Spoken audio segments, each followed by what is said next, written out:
Everyone, it's Red Baron here. This guide is going to be focused on PvP techniques.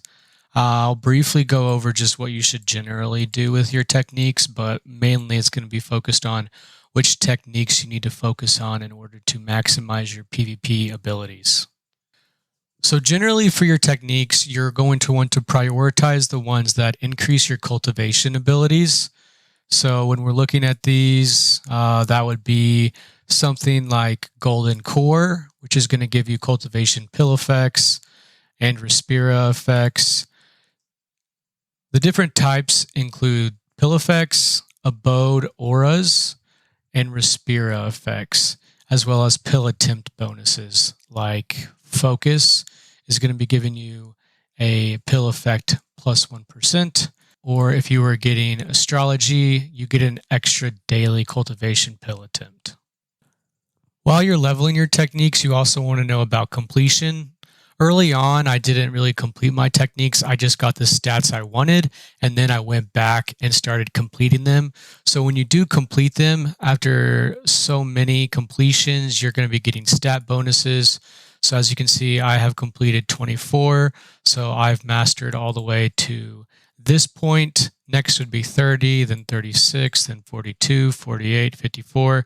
All of these just give you more base stat bonuses for your character, as well as some additional P attack, base HP, and that type of stat bonus.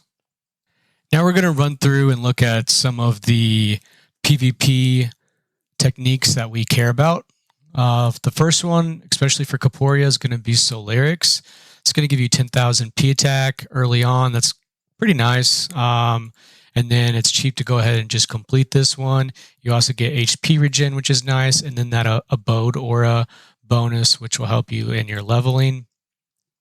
Bloodization is also going to give you some relic damage reduction plus 2%. Moving on to R6, there are going to be two that give you very, very good PvP bonuses.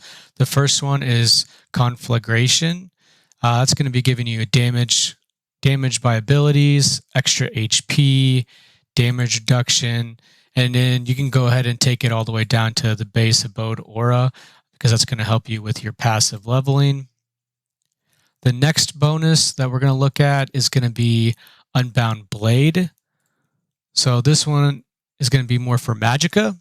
As you can see, you get MP, ability damage reduction, ability damage to Taoist, and then again, you can take it all the way down to the abode aura bonus.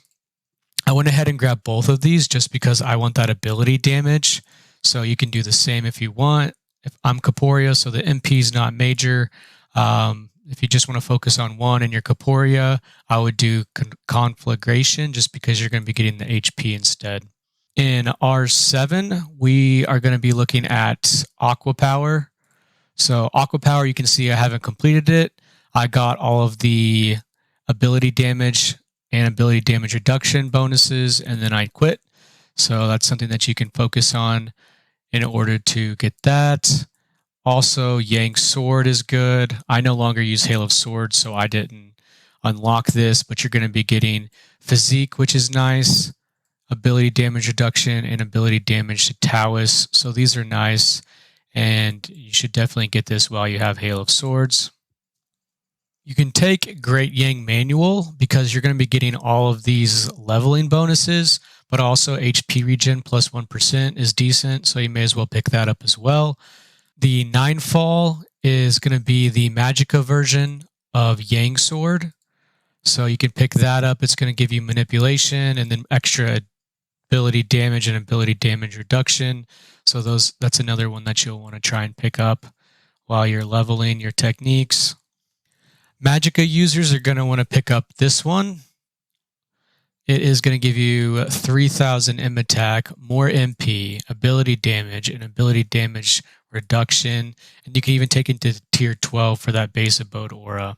Origin Scripture is going to pretty much be the Corporia version. So we get P attack, HP, ability damage, ability damage reduction. I would stop at T9. I would not bother getting the monster damage reduction. So the Magicka version's a little better because you get that base abode aura. Moving on to R9, we are going to be looking at Heartless. So Heartless, you can see it's going to give you physique, ability damage reduction, and then another 4% ability damage. So this is one that you might want to skip to. That 5% ability damage is pretty massive, plus that physique is really good for Corporia. And then you have on the opposite side, Divine Water. Divine Water is what I'm currently leveling just because I want to get all that ability damage. And then on top of that, it gives you 8% ability damage reduction, which is going to be huge.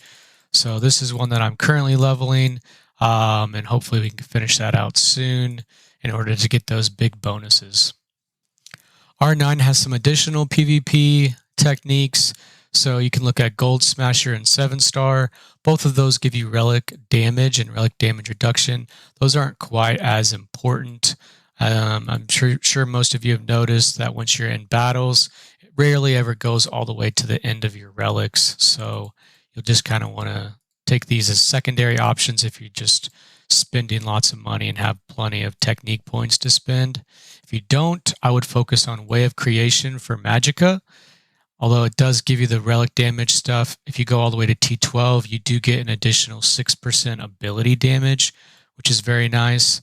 Or if you're Corporia, go for 8-9 method because it's going to be the same. Actually, this one's more PvP focused. So you get your relic of damage reduction, relic damage, ability damage reduction. So all PvP stats are going to be pretty nice for these. In R11, we start to unlock the law speeds, so definitely get Thunderlord. But after you get Thunderlord, I would make this your #1 priority. These percentages for speed boost and learning laws is going to be very important. After that, you can start looking at PvP. So for our PvP one, there's a nice one in Pure Mysterious Agreement. So we get a crit multiplier, a crit block, and we get that another fire law learning speed up there. In R11, that's pretty much all I would take. You can get some relic bonuses with Soul Refiner, and then you can get a small ability damage bonuses from Square Inch Scripture, but they're very small compared to other ones, and they're going to be very expensive to level, so I would just skip those for the time being. In R12, again, your law learning speed bonuses, #1 priority. And then you can go back and you can start looking at some PvP ones. The Starblade is going to be pretty nice. It's going to take you a while to unlock it. I haven't unlocked it because my Zodiac relic is not R10. It's only R9. But it's going to give you some crit again, ability, and then law learning speed. So that would be your second choice in this tree. You can get crit block here and small ability damage bonus. Going to be expensive, and I would wait to get that. Not really too many with Soul Devourer. Control chances are not that good, so skip Dragon Haven. And again, relic damage is just not that great. So I would avoid Solar Jade as well. So really just Starblade and Cloud Satchel. In R13, if you're Magicka and you have Tenitris level 40, it's going to be beneficial to go ahead and grab 5 Thunder Mantra.